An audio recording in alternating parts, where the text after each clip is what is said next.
If you're listening to this, then prepare yourself, because what I'm about to tell you is not the type of story Europe proudly preserves in its gilded halls. It is the kind buried behind locked doors of castles, whispered only by trembling servants, and erased from royal archives as though it had never happened. But it did happen, and the truth is far more horrifying than the legend. Before we begin, remember to subscribe to History 1, so you never miss the next chapter of these forgotten, forbidden secrets of the European elite. Now, let's step quietly into the darkness. They called her a countess. They called her a noblewoman. But history would later learn her true name, the bloodthirsty queen. Not a queen by title, but by terror. Her castle rose like a black fang from the mountains of Upper Hungary, where the winter sky always seemed bruised and ravens circled as though waiting for something to die. Peasants rarely passed the castle walls, and when they did, they made the sign of the cross, sometimes twice.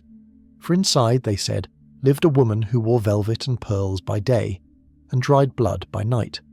The nobility, of course, dismissed such rumours. The aristocracy loved their illusions, but the girls, the village girls who vanished after receiving employment in the countess's service, they left behind empty beds, empty cribs, empty futures, and someone, somewhere, knew why.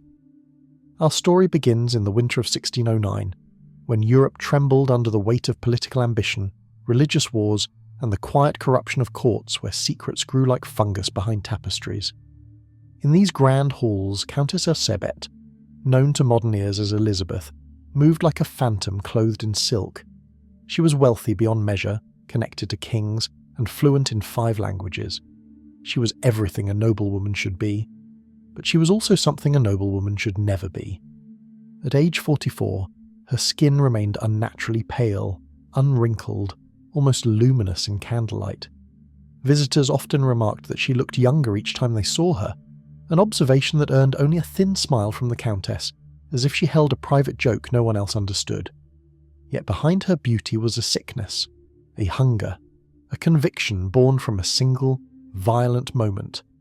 Years earlier, during an argument with a disobedient maid, Erzsébet had struck the girl so hard that blood splattered across the Countess's hand.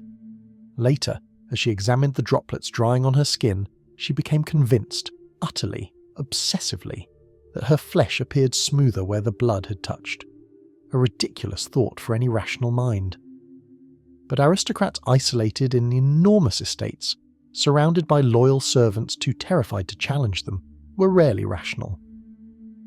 From that day, according to whispers preserved in dusty testimonies, the Countess began to chase a monstrous idea. If the blood of one girl could preserve her beauty, what might the blood of many girls achieve?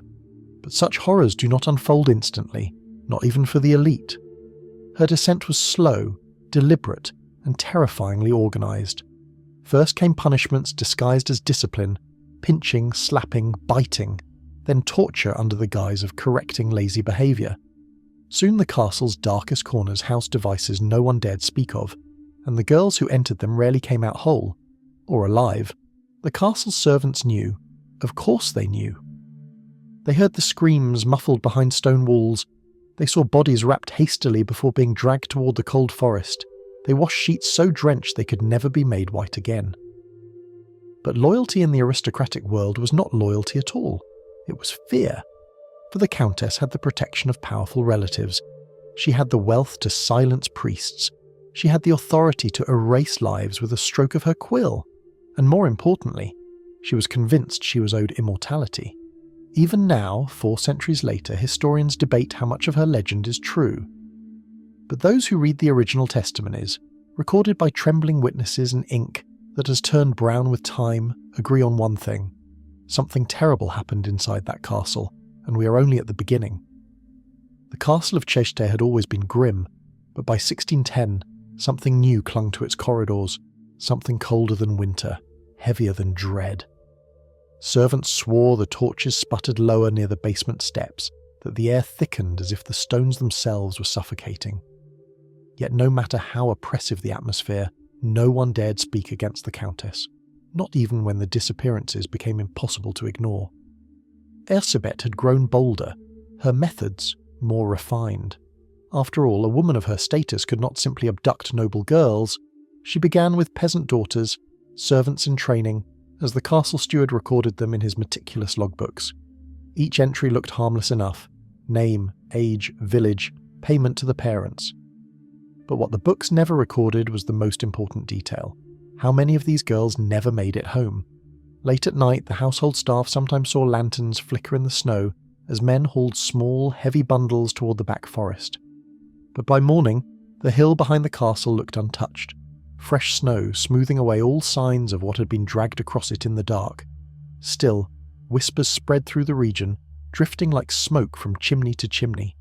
The girls were dying inside the castle, people said. Some believed the Countess beat them to death. Others murmured she cut them open. A few, only a few, dared whisper she drank their blood. The church dismissed it, of course. Peasant superstition, they called it. But in the villages below, mothers began bolting their doors at dusk. They kept their daughters inside, even if it meant losing their wages. For the families who had sent their girls to work at Szejda, well, they waited for letters that never came. Inside the castle, Erzsébet moved with a frightening calm. She had elevated torture into ritual. She experimented with heat, with ice, with needles, with whips braided from horsehair. But none of it satisfied her twisted objective. None delivered the miracle she sought. Until one night, a particularly strong, pale-skinned girl screamed so violently that Erzsébet struck her across the face. Blood splattered across the Countess's cheek and lips. The metallic taste lingered there, warm, vivid. She froze, and the madness blossomed. Every part of the Countess's world shifted that night. She began designing precise methods, controlled, ritualistic. She made her servants participate. She recorded nothing in her own hand, but several of them, under torture years later, described what they had been ordered to do: boil the skin, drain the veins, collect the blood in buckets. Buckets! And in the candlelit privacy of her chambers, Erzsébet would dip her hands into the crimson liquid and smooth it across her skin, whispering that she could feel her youth returning.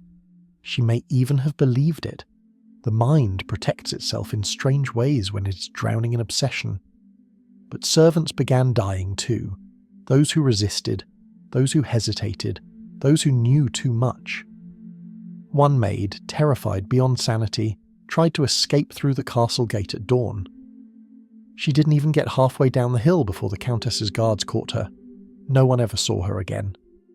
By now, rumours had grown so loud that even the nobility heard them. The kingdom's officials could ignore missing peasant girls, but too many for too long created political risk, and Erzsébet, for all her power, was not untouchable. In the winter of 1610, she made one fatal mistake. She began inviting noble-born daughters, young ladies of lesser aristocratic families, to her castle for a refined education in courtly manners. The parents were honoured. They believed their daughters were receiving the attention of a great countess. But after the second girl disappeared, the whispers were no longer whispers. They were accusations.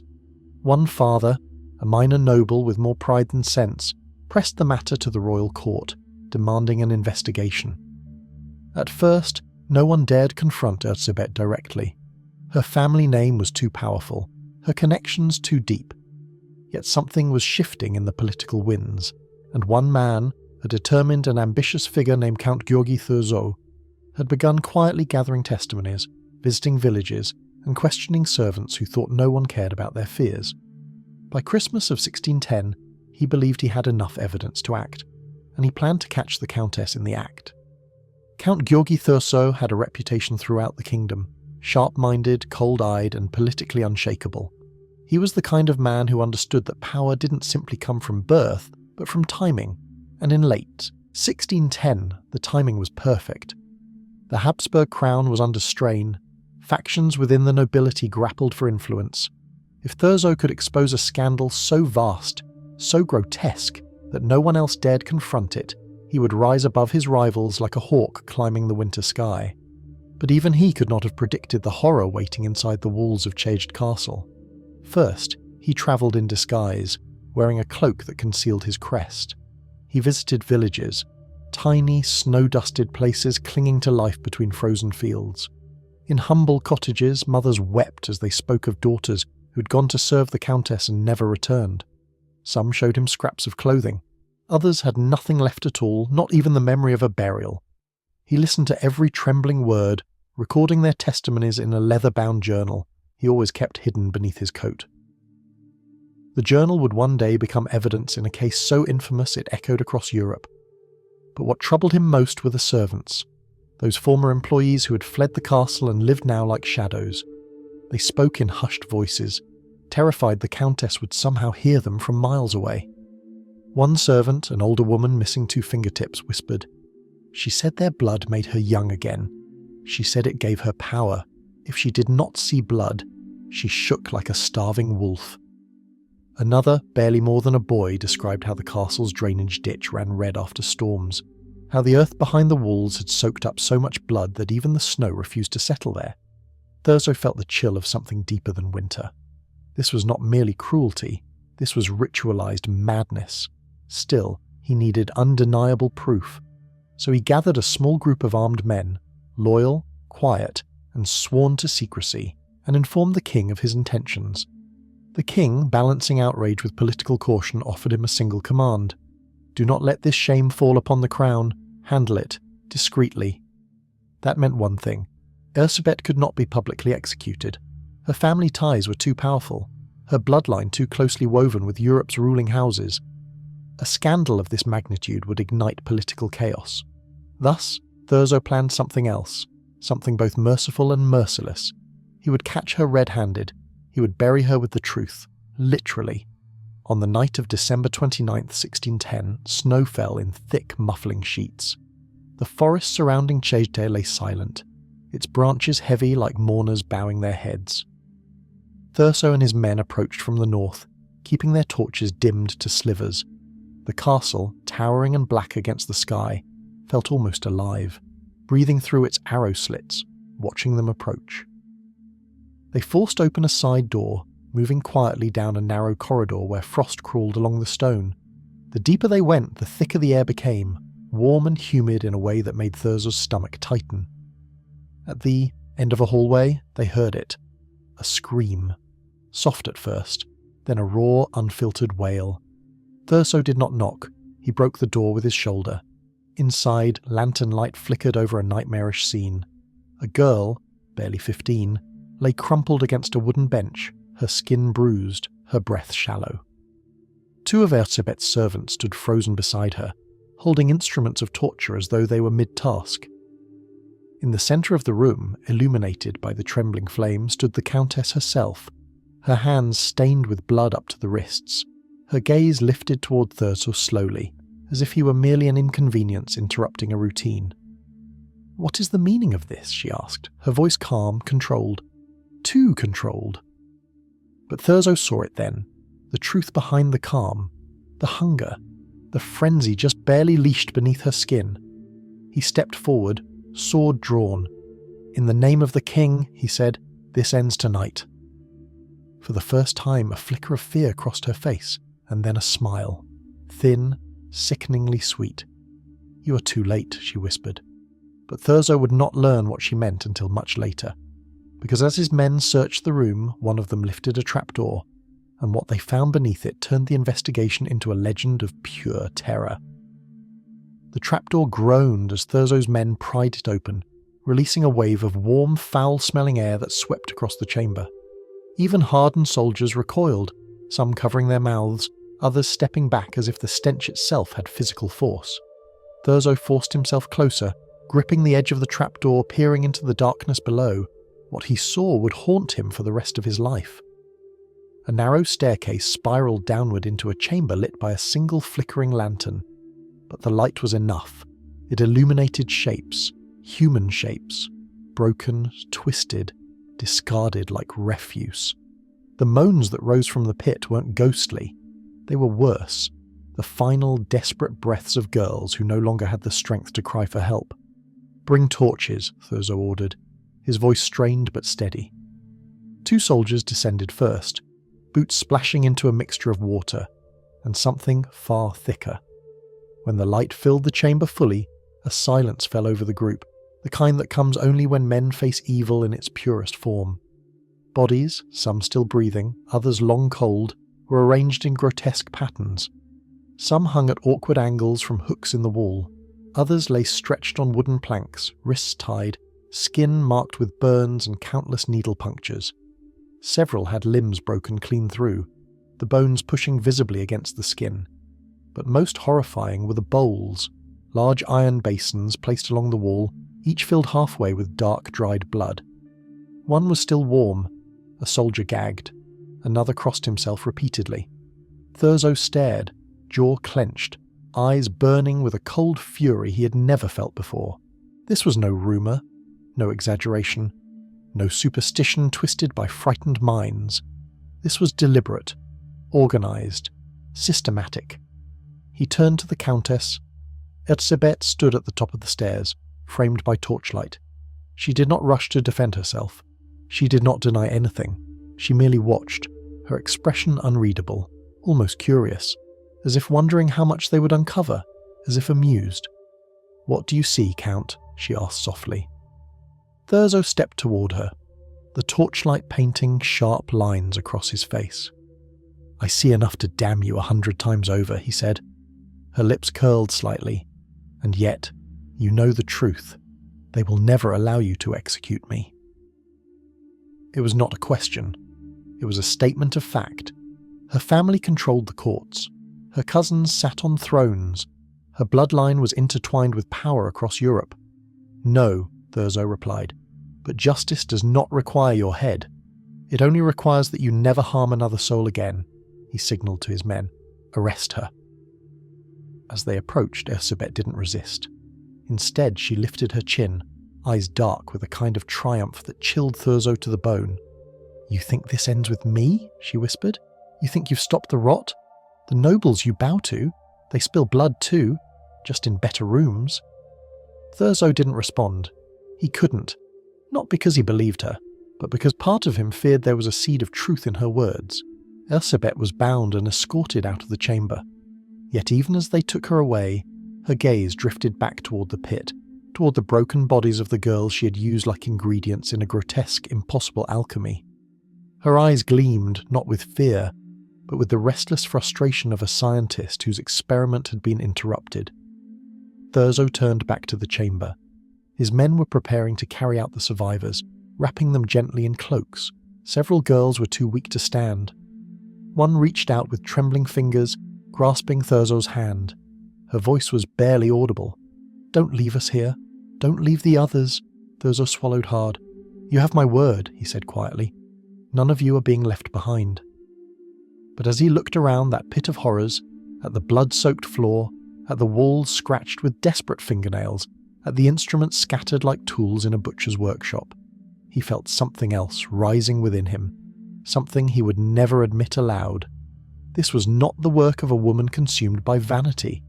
This was obsession, compulsion, a hunger so deep it had hollowed her from the inside out, a hunger that made him wonder, had Erzsébet begun this madness alone, or had someone taught her? And if someone had, were they still out there? The cold air outside the castle cut through the night like a blade as Thurzo's men carried the surviving girls from the underground chamber. Snowflakes drifted down in slow, silent spirals settling on their pale faces and tangled hair. Some of the girls blinked weakly at the sky, as though they hadn't seen it in years. Others squeezed their eyes shut, unable to face the world beyond their torment. Thurzo stood at the entrance of the castle, watching each of them pass with a tightening jaw. Their bodies were thin, some little more than bone. Their wrists bore deep scars from ropes. Their ankles were bruised from shackles. Their minds hovered somewhere between consciousness and oblivion. He knew that even if their wounds healed, their memories never would. A soldier approached him quietly. "There are more bodies in the courtyard well," he said. "Frozen." Thurzo closed his eyes for a moment. "How many?" he asked. "At least 6 tonight," the soldier replied. "But the well is deep, my lord. We won't know the full number until dawn." Dawn? How could there be a dawn after something like this?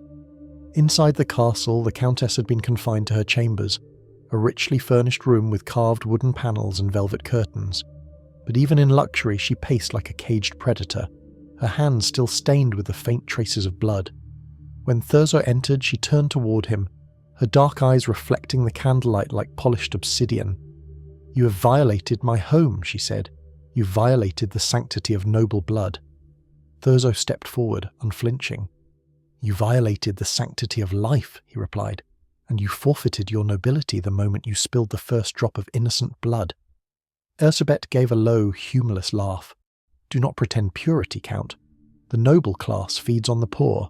I simply did what all of you do, more honestly." Her words struck him harder than he expected, because deep down, he knew she meant them. In courts and estates across Europe, young girls entered service every day. Many never returned, not because of blood rituals, but because of starvation, beatings, disease, impossible labour, or the predation of men who hid behind titles and seals. Thurzo's fist tightened. "You crossed a line no one has crossed," he said finally. Her smile faded. "No," she whispered. "I was simply caught." The room went still. The fire crackled softly. Outside, a wolf howled in the frozen forest. Thurzo studied her face, so calm, so eerily composed. A woman unafraid of consequences because she believed there would be none, and in truth, she wasn't entirely wrong.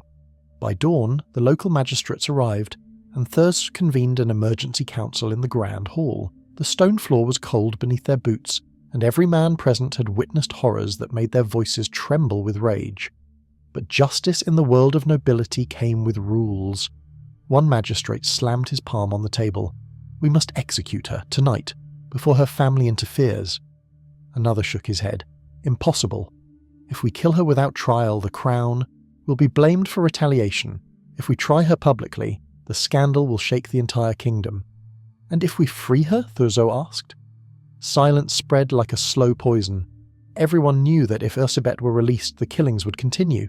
She would find new servants, new victims, new ways to hide her rituals. The aristocracy would protect her. They always protected their own. A third magistrate leaned forward, voice low.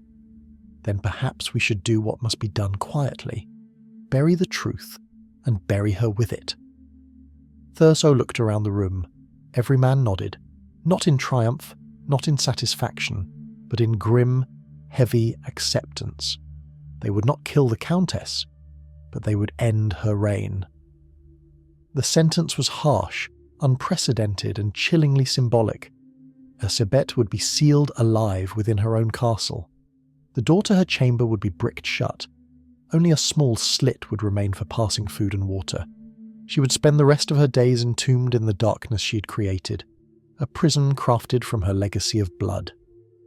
When the guards arrived to escort her to her final room, Erzsébet did not scream. She did not fight. She only looked at Thurzo as they led her away. "You think this punishes me?" she murmured. "I have lived in darkness all my life." But then she added something that made even the strongest soldier flinch. "Do not delude yourself, Count. This hunger, it is not mine alone. Others in these noble halls crave youth just as I did. They simply lack the courage to pursue it." Thurzo's blood ran cold. Was she lying, or revealing a truth the kingdom refused to face? He didn't know. And that uncertainty would follow him long after the chamber door was sealed shut behind Erzsébet Bathory, the bloodthirsty queen. The chamber chosen for Erzsébet's confinement was one she had rarely used, a square, sparsely furnished room on the highest floor of the castle's north tower. Its only window overlooked the steep cliffs below, where icy winds howled like restless spirits climbing the rocks. The room had once been a storage space for linens. Now it would become a tomb.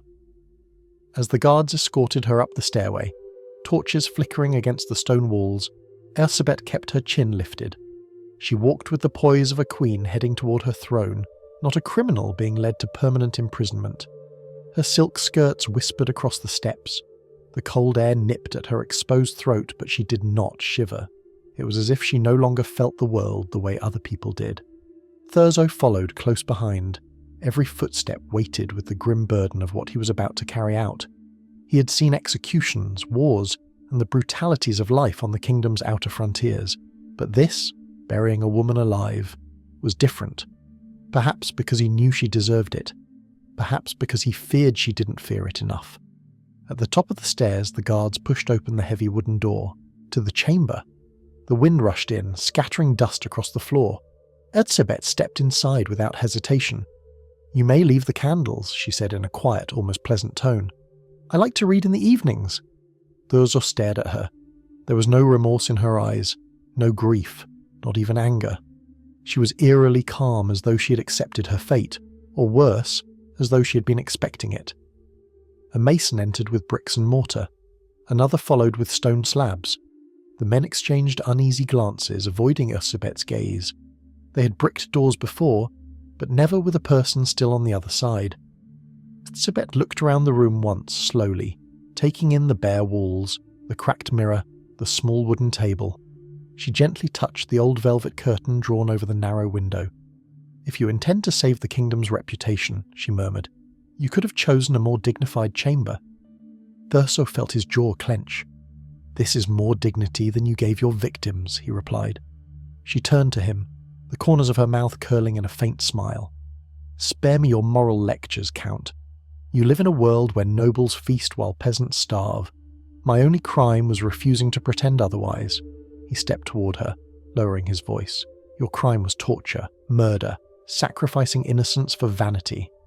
"Vanity?" she repeated, amused. "Is that what you believe? That I sought mere beauty?"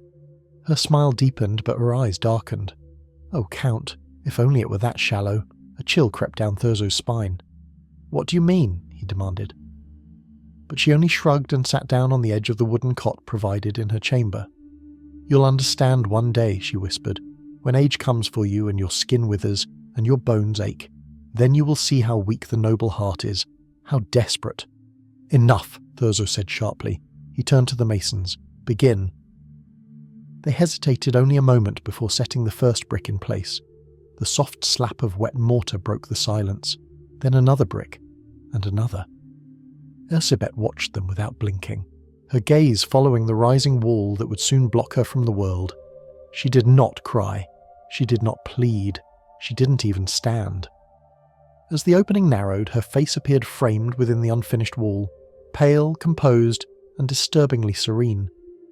Only a small slit was left, just wide enough for passing food and water, exactly as decreed. Thurzo stepped closer, staring through the narrow gap.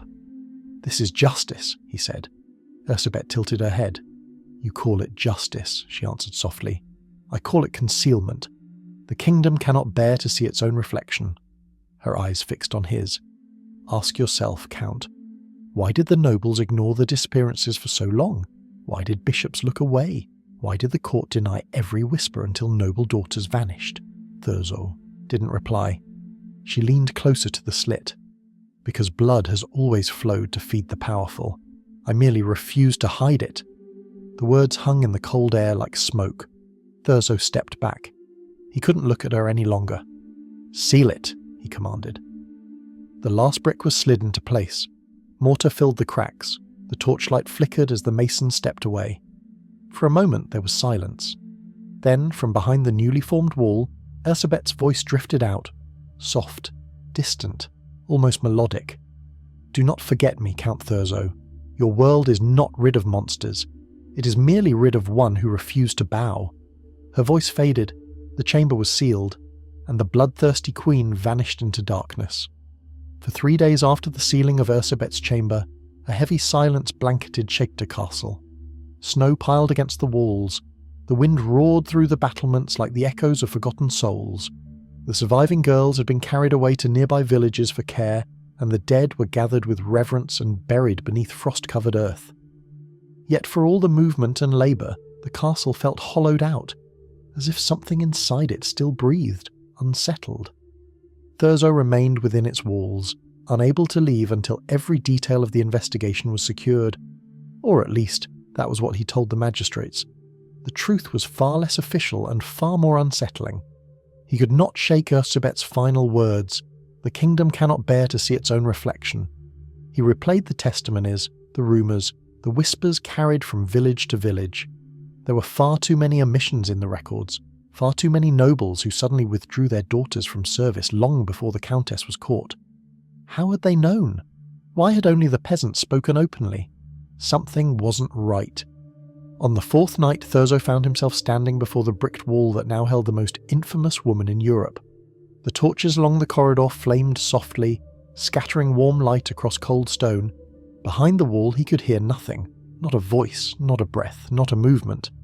Erzsébet, he called softly, though he wasn't sure why. Silence.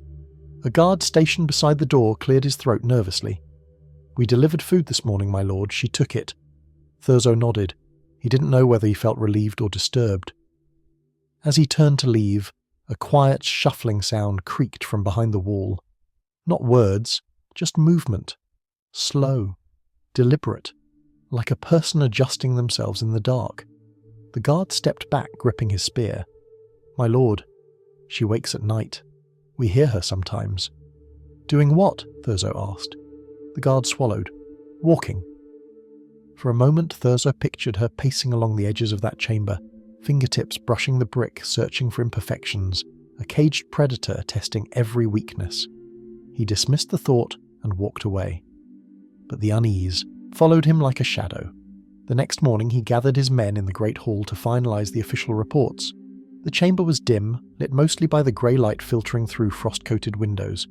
The men spoke in low voices, each still shaken. One of the younger soldiers cleared his throat. "My lord," he began, "there's something strange in the lower chamber." Thurzo looked up. "Strange how?" The soldier hesitated. The blood. The basins we found. The liquid inside some of them is changing." "Changing?" "It hasn't frozen, my lord, not even in this weather." A chill crawled across Thurzo's skin. "Show me," he ordered.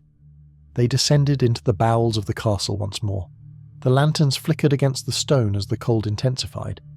But when they reached the torture chamber, the air felt unexpectedly warm, humid almost. A basin sat exactly where they had left it. Thurzo knelt beside it, jaw tightening as he dipped a gloved finger into the thick, dark liquid. Still warm. Impossible. "It has been nearly a week," he murmured. "This should have frozen solid." The soldier nodded. "Yes, my lord, but it is as warm as the night we found it." Thurzo stood abruptly, his breath misting in the air. This wasn't natural. This defied every physical law he knew. He ordered the basins sealed and removed from the castle. The last thing he needed was the villagers spinning tales about blood that refused to cool. But in truth, even he couldn't explain it. And the more he tried to deny the unease tightening in his chest, the stronger it grew. That evening, Thurzo tried to sleep, but dreams dragged him into darkness. He saw Erzsébet standing in her sealed chamber, her hands pressed against the brick wall, her eyes open and unblinking. He saw the basins of blood glowing faintly in the torchlight. He saw shadowy figures, noble figures, leaning over the basins, whispering in languages older than the kingdom itself. He woke with a gasp, drenched in sweat. The castle was silent. Too silent. He dressed quickly and stepped into the corridor. A guard hurried toward him, breathing hard. "My lord, it's the Countess." Thurzo's heart clenched. "What about her?" The guard hesitated, trembling. She's speaking." Thurzo felt the breath leave his lungs. "Speaking to whom?" The guard swallowed, pale as snow. "To someone who isn't there." He lifted a shaking hand and pointed toward the corridor above. "Her voice, my lord. She's laughing. And worse. It sounds like she's not alone." Rain hammered against the carriage windows as Katerina continued her journey deep into the Carpathians, and the rhythmic clatter of wheels on stone did little to silence her racing heart. Every mile seemed to thicken the air, as if the land itself resented her presence.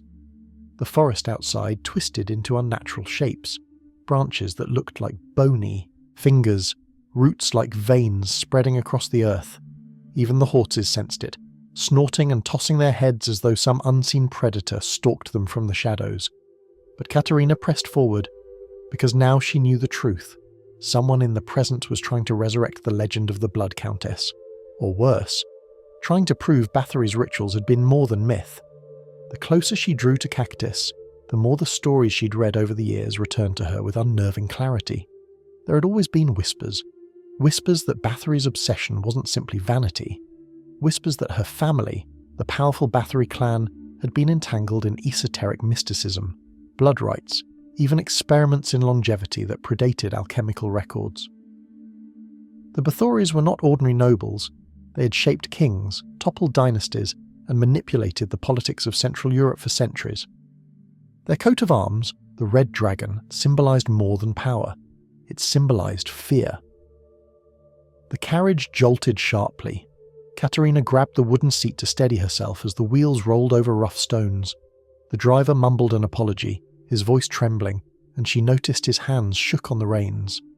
"You've been nervous since we entered this pass," she observed. He hesitated. Then, without taking his eyes off the road, he muttered, "My mother used to tell me stories about this place, said that the land remembers the blood spilled on it, said that screams never truly fade here, they just sink into the soil." Katerina leaned forward. "And what do you believe?" He swallowed hard. "I believe some places should stay abandoned." Before she could respond, the horses reared violently, nearly throwing them both forward.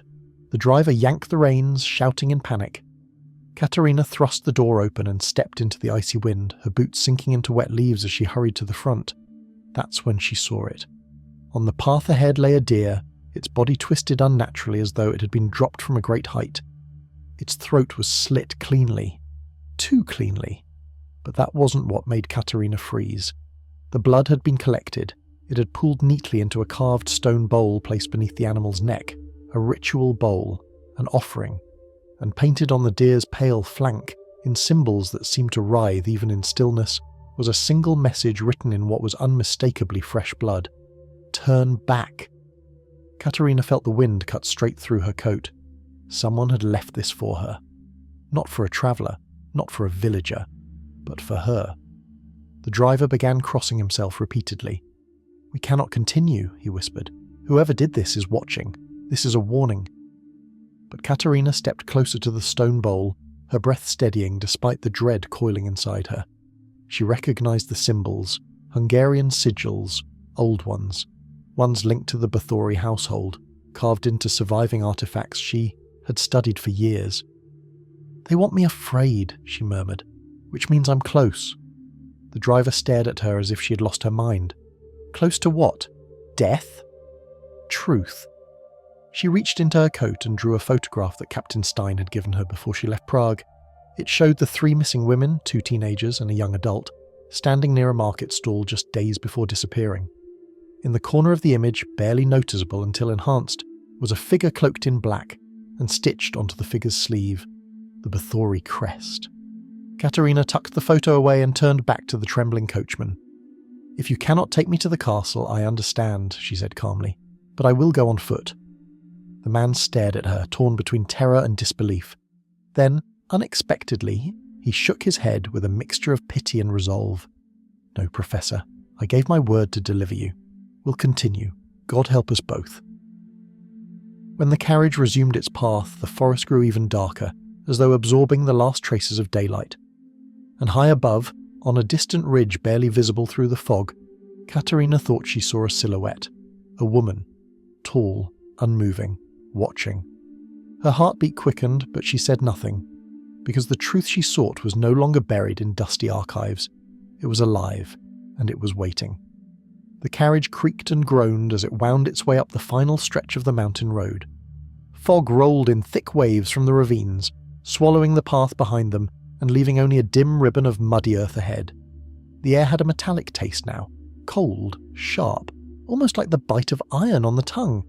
Katerina knew that smell. Old stone, older secrets, and the faintest trace of dried blood clinging to a place that had witnessed far too much of it. When the fog finally lifted, she saw it. Countess Castle, or what remained of it. Its jagged towers rose like broken teeth against the sky, black silhouettes framed by boiling clouds. Moss choked the walls, vines snaked through cracked battlements, and the gate, once the guarded threshold of a powerful noble fortress, hung slightly ajar, as though someone had walked through not long before, as though someone was home. The driver slowed the horses until they were nearly at a standstill. "I will not go farther," he whispered. "I should not have come this far." Katerina stepped out of the carriage, her boots sinking into the wet grass as the cold wind tugged at her coat. She knew better than to argue with him. "Thank you," she said simply. But the driver looked at her with haunted eyes. "If the stories are true, Professor, the walls of this castle remember her, and they never forget." The horses startled suddenly, whinnying as if sensing something she could not see. The driver snapped the reins, and within seconds the carriage had vanished into the fog, leaving Katerina alone at the foot of the fortress. She turned toward the gates. The air was unnervingly still. No birds, no insects, no whispers, just silence, heavy and unnatural. A low rumble of thunder rolled across the mountains. Katerina pulled out her flashlight and stepped through the gate. Inside the courtyard, the ground was uneven, part stone, part earth. Broken tools lay scattered, a rusted lantern, a fragment of chain, the rotted remains of a wooden bucket. She recognized the spot instantly from historical sketches. This was where Bathory had supposedly punished her servants, where girls had begged for mercy long before their screams dissolved into silence. Her beams swept across the walls. Symbols had been carved into the stone, new ones. Not the faded etchings of centuries past, but fresh, sharp inscriptions still dusted with white chalk. Ritual sigils, protective circles, summoning marks. She felt her skin prickle. Someone was using this place. Her footsteps echoed faintly as she crossed the courtyard and passed through a narrow archway into the inner hall. The wind whistled through shattered windows, carrying the faint scent of mildew and burnt herbs. Papers lay scattered on a wooden table weighed down by a tarnished candlestick. Her breath caught. They weren't random papers. They were photographs, dozens of them. Images of young girls from nearby villages, passport photos, school portraits, surveillance shots taken from afar, circled faces, notes scribbled in Hungarian and Latin, and at the centre of the table was a single, freshly printed image, the 3 missing women. Katerina felt her stomach knot. Whoever had taken these photos was organised, methodical, and deeply obsessed. Her eyes drifted to an old leather-bound journal lying half open at the edge of the table. She picked it up, brushing away the dust. The handwriting was elegant, slanted, unmistakably old-fashioned. Yet the ink was fresh. She read the first line aloud under her breath. To restore the purity of our bloodline, the ritual must begin anew. A chill stabbed down her spine. The Bathory bloodline was supposed to have died out centuries ago. But rumours had always persisted that a distant branch had survived, hidden, protected, preserved. She flipped to the next page, a diagram, a ritual circle, and in the centre, a symbol Katerina knew far too well, one she had seen engraved on artefacts of the Bathory estate, the crest, a red dragon curled around a chalice. She closed the journal quickly, her fingers trembling. For the first time since her investigation began, she felt something she had never allowed herself to feel. Fear. Not fear of ghosts or legends, but fear of someone who believed those legends were instructions. A distant sound echoed through the hall. A footstep. She froze. Her pulse thundered in her ears. Slowly she turned her head toward the entrance of the chamber. A shadow moved across the far wall. Purposeful, silent, watching her from the darkness beyond the archway. Someone else was inside the castle. Someone who had been expecting her. The flashlight flickered. Katerina took a single cautious step backward. The shadow moved closer, and for the first time since she entered the ruins she realized she wasn't the one hunting the truth. The truth was hunting her. Katerina's breath came quiet and shallow as the shadow slipped behind a collapsed section of wall. She tightened her grip on the flashlight, forcing her heartbeat to slow. Fear clouded judgment. She needed clarity, now more than ever.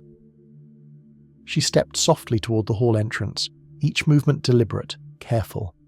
The stone floor was uneven, some pieces missing entirely, and the slightest misstep could give away her position. But Katerina had spent years studying ruins. She knew how to move without sound. A second shadow flickered, then vanished. There were 2 of them. She ducked behind a pillar and crouched low, listening. The silence was too heavy, too calculated. Whoever was inside the castle wasn't wandering. They were circling, herding her. Her gaze snapped to a rotted wooden door on the far side of the hall. It had once led to the Countess's private chambers, the most forbidden room in the entire fortress. If there were answers, they would be there, or a trap. Katerina steadied herself. A historian's job wasn't always safe. Sometimes it meant stepping directly into darkness to illuminate what others feared to uncover. She moved. With swift, silent steps, she crossed the hall and slipped through the door just as the shadow returned, sweeping across the table where the journal had been. She shut the old door behind her, pressing her back against it and letting the darkness settle around her. The air in this chamber was colder than the rest of the castle, unnaturally so, as if sunlight had never touched these stones. Her flashlight beam cut through the darkness, revealing dust-covered furniture, torn velvet curtains, and shattered mirrors lining the walls like broken portals.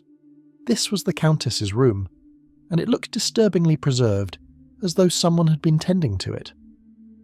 A single chair stood in the centre of the room, its red upholstery surprisingly intact. Beneath it, the floor was clear of dust, as if someone had been sitting there recently. Katerina approached the chair cautiously. On the seat lay a folded piece of parchment. Old paper, but not that old. She unfolded it with trembling fingers. Inside, a single sentence was written in precise handwriting. "Blood remembers what time forgets." Her throat tightened. Those words, they were nearly identical to a phrase attributed to Erzsébet Bathory herself, a chilling motto she supposedly whispered before ordering punishments. Katerina was still staring at the note when a cold gust swept through the room, extinguishing the faint beam of light as her flashlight flickered violently. Then it died. Total darkness swallowed her. She blinked, willing her eyes to adjust, but the darkness here was thick, almost physical. She reached for her phone, but before she could turn on its flashlight she heard a sound, a soft, deliberate exhale, behind her. She spun, heart pounding. The room was too dark. She saw nothing. The exhale came again, this time at her right ear, close enough that she felt it on her skin. Someone was standing inches from her in the dark. Katerina stumbled back, fumbling for her phone, thumb shaking as she swiped the screen. The flashlight clicked on. The room illuminated in pale white light. Empty. No figure, no movement. Just the quiet echo of her own ragged breathing.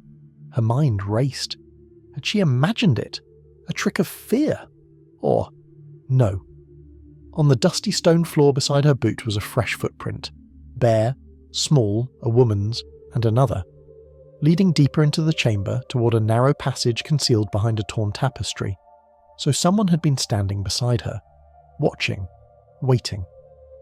Katerina forced herself to breathe. She needed to move, needed to see where the passage led, because the footprints were fresh, minutes old. Whoever she was following could be the key to everything. The missing girls, the revived symbols, the chilling messages, the lineage.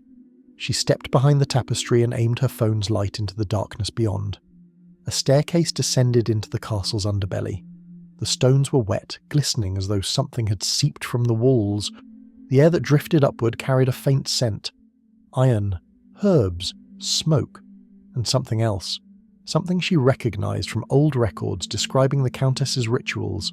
Burnt rosemary, used to mask the smell of blood. Katerina swallowed hard and began her descent, step by step, lower and lower. Behind her, faintly, the old wooden door groaned shut on its own, and somewhere in the darkness below, she heard the distant echo of a girl's scream, not from centuries past, from now. The staircase narrowed as Katerina descended, winding deeper into the heart of the castle. Damp stone pressed close to her sides, and the air grew thick with the smell of earth, decay, and the unmistakable copper tang of blood. Her flashlight cut through the darkness, revealing jagged walls carved from centuries of neglect and hints of deliberate architecture. This was no natural ruin. This was a hidden sanctuary beneath the fortress, preserved for purposes far darker than any tourist guide would dare mention. Her heartbeat echoed in the narrow passage. Each step downward seemed to amplify it, bouncing it back at her like a warning. She could feel the weight of history pressing down on her, a suffocating, almost sentient pressure.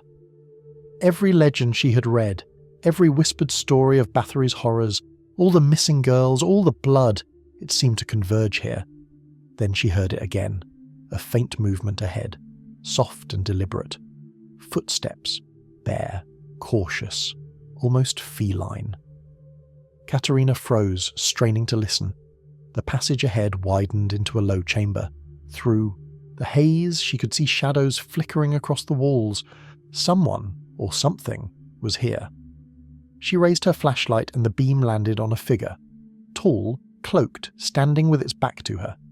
The person, or possibly a woman, was bent slightly over something on the floor, hands moving with care. The smell hit her fully now. Fresh blood. Katerina's breath caught. She took a tentative step forward. "Hello?" she called softly. The figure straightened abruptly and turned. The beam of her flashlight revealed a face partially masked by a hood. Eyes, dark, sharp, aware, glimmered in the faint light.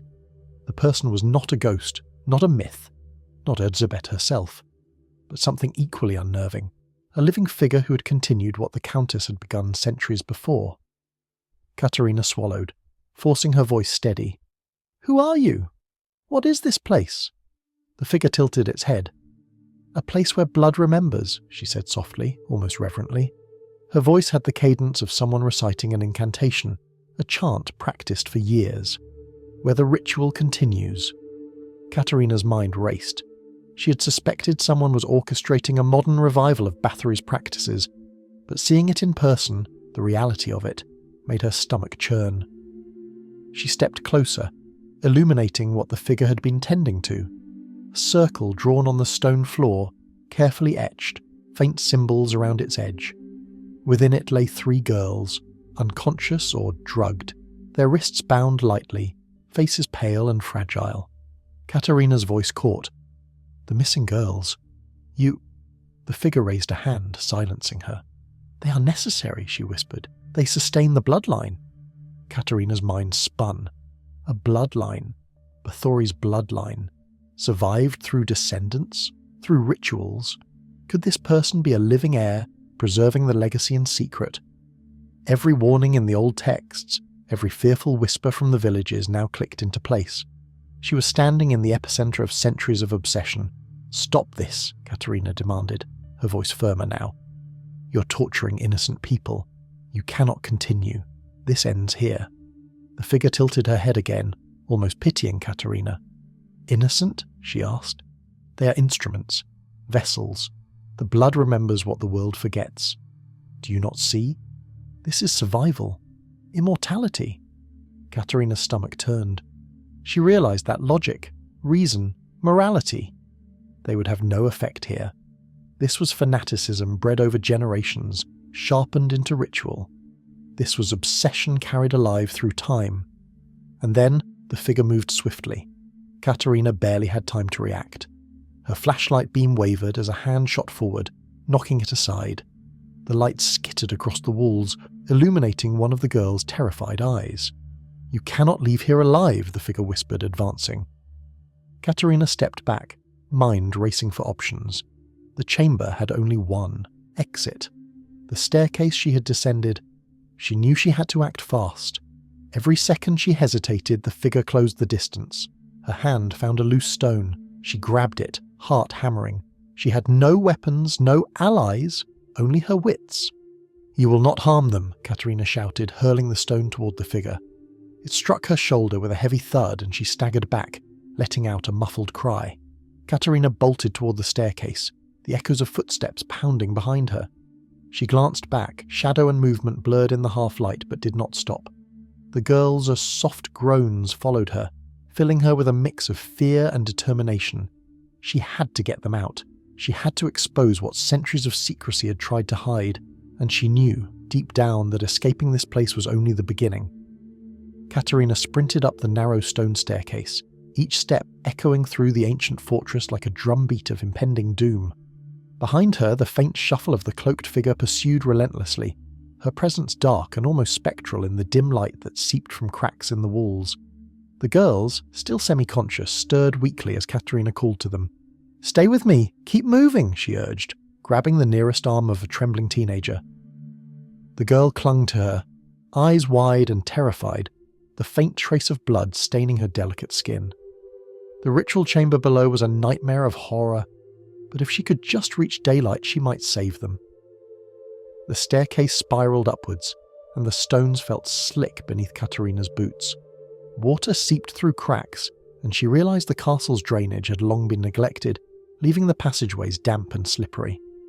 The closer she drew to the upper floors, the heavier the air felt, almost as if the walls themselves resisted her escape. Suddenly the figure's voice echoed behind her, a chilling melodic whisper that seemed to curl around her skull. "You cannot undo what has begun. The blood remembers, Professor." Katerina gritted her teeth. "It doesn't matter what the blood remembers. These girls are alive and I'm getting them out." A stone shifted under her foot and she nearly fell, her hand brushing against the cold wall. Her mind raced. Was she running toward freedom or deeper into the trap? Every instinct screamed danger, but she could not stop. Not now. The staircase opened into a long corridor lined with the remnants of the Countess's opulent chambers. Dust lay thick on the floor, but footprints marred the layer, a mix of old and new, suggesting she was being followed closely. Katerina's flashlight illuminated torn tapestries depicting noble hunts, crowns and courtly dances, but the grandeur was shattered by decay and neglect. She passed mirrors cracked from centuries of neglect, and in each reflection shadows seemed to linger a moment longer than they should. Ahead, a partially collapsed wall marked the approach to the main hall. Katerina pushed through it, emerging into a vast open space. The moonlight slanted through broken windows, revealing the shattered grandeur of the Countess's throne room. It was silent, eerily so, but the sense of being watched prickled the back of her neck. Then she heard it, a low whisper carried by the wind, distant but unmistakable. "Return what belongs to me." The word sent a shiver down her spine. Her heart pounded as she guided the girls across the uneven floor, stepping carefully around fallen beams and broken furniture. One girl, barely conscious, stumbled and Katerina caught her just in time, steadying her before she fell again. The exit lay ahead, an arched doorway leading to the outer courtyard. But Katerina's relief was short-lived. At the threshold, the cloaked figure blocked their path. The moonlight caught her face, revealing sharp, deliberate features. She was young, impossibly so, yet there was a hardness in her eyes that spoke of centuries of inherited cruelty and fanatic devotion. A direct descendant of Erzsébet Bathory herself. "You think you can take them?" the figure hissed, stepping closer. Her cloak flared, moving like living shadow. "They are part of the bloodline now. They will not leave." Katerina's mind raced. There was no time for hesitation. She looked around desperately, seeking a distraction or weapon. Her eyes fell on a toppled candlestick lying on the floor. With a surge of adrenaline, she grabbed it and swung it at the figure. The metal connected with a sickening clang, and the figure recoiled, stepping back. "Run!" Katerina shouted to the girls, her voice cracking with urgency. They stumbled past her into the courtyard, the cold night air biting their exposed skin. Katerina followed, pushing them onward, heart hammering with every footstep. Behind them, the figure's voice rose in an eerie chant, the words carried away by the wind but sharp enough to make their blood run cold. The horses had been spooked earlier, but one of them had returned, tethered near the outer walls. Katerina seized the reins and helped the nearest girl onto the horse's back, then assisted the second. Finally she mounted herself, keeping an eye on the castle looming behind them. As they galloped down the mountain road, the cloaked figure watched from the battlements, a lone silhouette framed by shattered towers. Katerina didn't look back, but she could feel the weight of centuries pressing down on her shoulders, the legacy of Erzsébet Bathory and her fanatic descendants. This was not over. Somewhere within the ruins, in the dark, the blood still remembered. And Katerina knew the truth. History does not always remain buried. The ride down the mountain was a blur of cold wind, biting fog, and the rhythmic pounding of hooves against the muddy road. Katerina held on tightly to the reins while simultaneously keeping an eye on the two girls riding ahead of her. Their faces were pale, drawn, with exhaustion, but they were alive, and that was all that mattered for now. The forest surrounding Kashtich Castle seemed alive, branches clawing at the sides of the horses as if warning them back. Shadows shifted in the fog, and Katerina's mind raced with the realization that the Bathory lineage wasn't just a relic of history. It had survived, it had waited, and it had chosen to continue its ritual in secrecy, hiding in the heart of centuries-old stone. After what felt like hours, they reached a small village on the outskirts of the mountains. Lanterns glowed faintly in the mist, casting warm circles of light in the cold night. The villagers, mostly farmers, stared in shock at the small group of riders. The girls clung to Katerina, still trembling from their ordeal. "We're safe now," she whispered, dismounting and helping the girls down. They fell into her arms, sobbing, shaking, barely able to speak. She guided them toward a modest inn at the edge of the village, ensuring they were warm, fed, and out of sight. Yet Katerina's mind never stopped racing. The castle behind her, looming in the distance, was more than a ruin. It was a living reminder of cruelty, obsession, and fanatic devotion. The cloaked figure she had seen, an heir to Erzsébet herself, was still out there, somewhere, waiting, learning, preparing. She knew she couldn't simply report this to local authorities and leave it at that. The depth of the conspiracy, the meticulous planning, and the survival of such dark practices required careful investigation. Not only had she uncovered a modern continuation of Bathory's horrors, but she had also confirmed what scholars had long suspected but never proven. The bloodline's rituals were not merely legend, they were alive. As dawn broke over the mountains, Katerina sat with the girls, comforting them as best she could. She scribbled notes feverishly, recording every detail: the chamber, the symbols, the footprints, the journal, the circle, and the unmistakable evidence of modern, ritualistic practices. This documentation would be crucial, not just for historical record, but to prevent further atrocities. And yet, despite her growing sense of accomplishment, a gnawing unease lingered. The surviving Bathory descendant had escaped with the girl's bloodline unbroken. One heir remained, and the rituals could continue. The shadow that haunted history now had a face, and it was patient, meticulous, and dangerous. Katerina's phone buzzed, a message from her research partner, Captain Stein. "Any progress? Are the girls safe?" She typed quickly, "They're safe for now, but the threat is ongoing. The lineage is alive and the rituals continue. I'll need reinforcements to secure the castle and evidence." As she pressed send, a faint noise drifted to her ears, the distant howling of wolves, or perhaps something far older. She looked toward the mountains, toward Countess Castle, and the cold wind whispered, through the valley as if carrying a warning, "The past never truly dies." Katerina knew this was only the beginning. History was not a closed book. It was a living, breathing entity, with secrets waiting to be uncovered. And some secrets, she realized, demanded vigilance for generations. She stood, helping the girls prepare for the day. They were survivors. She would make sure they stayed that way. But deep down, Katerina knew that somewhere, behind the shadows of history, the Bathory bloodline still lingered, patient, watching, waiting for the next moment to rise. And when it did, she would be ready. Weeks passed after Katerina's escape from Countess Castle. The girls were placed in safe custody, their identities protected, and authorities in Prague were discreetly briefed. Every detail Katerina had documented, the journals, symbols, and photographic evidence, was secured, hidden away for further investigation. But even in safety, the echoes of that night haunted her.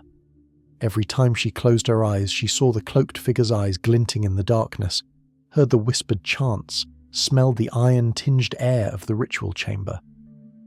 She returned to her research quietly, poring over centuries of Bathory records, genealogies, and cryptic manuscripts. A pattern emerged.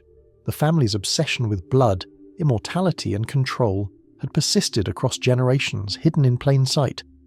Wealth, power, and fear had shielded them from exposure for centuries, and only the actions of a single vigilant researcher had prevented history from repeating itself in full horror. One evening, Katerina stood before a map of Europe, tracing the movements of the Bathory descendants.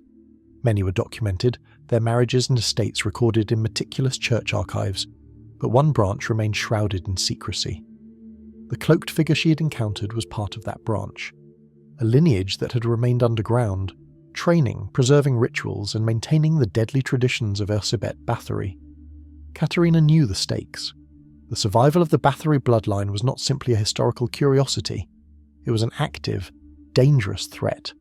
And the question that haunted her the most, how many heirs remained, and how far would they go to continue the legacy of blood? One night, as snow fell silently outside her window, she received an unmarked envelope. Inside was a single sheet of parchment, yellowed at the edges, with the same precise handwriting she had seen in the castle.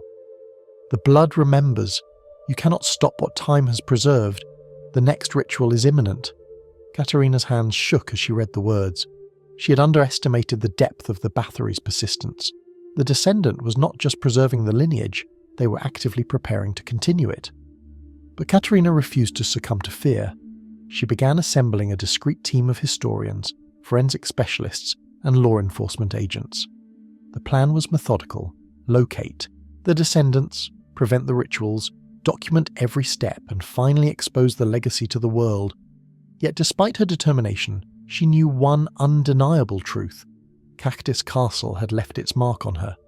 The blood-soaked walls, the hidden chambers, the chilling whispers of centuries past, they were all reminders that the horrors of the Countess could never be fully erased.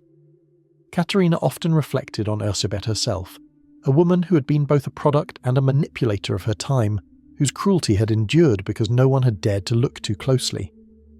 And now, centuries later, her influence lingered. It was not just the bloodline, but the ideas, the obsession, the darkness that thrived in secrecy. As she prepared for the next phase of her investigation, Katerina realized something else.